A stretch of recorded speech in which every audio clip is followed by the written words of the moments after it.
صاحب کچھ کہنا چاہیں گے؟ جہاں تک انفرادی کردار کا تعلق ہے میں اس سلسلے میں کر سکتا ہوں بات.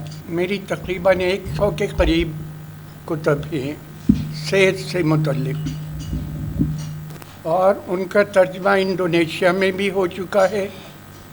وہاں کے وزیر صحت ہادی کسنادی صاحب نے مجھے بتایا تھا. ان میں سے کچھ کا ترجمہ جو ہے چڈ میں ہو چکا ہے، اور زیادہ تر میری تحریریں جو ہیں کتب ہیں انگلستان میں لنڈن کی یونیورسٹی کی جو لائبریری ہے اس میں بھی رکھی ہوئی ہیں، لیکن پاکستان میں کہیں ان کی پذیرائی نہیں ہوئی.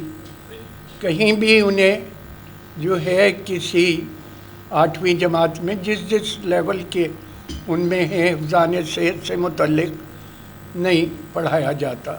تو میں تو یہ سمجھتا ہوں پاکستان میں انفرادی طور پہ اور اجتماعی طور پہ کام کرنے والے تو بہت ہیں ہر فیلڈ میں، لیکن سراہانے والے انہیں بہت کم ہیں.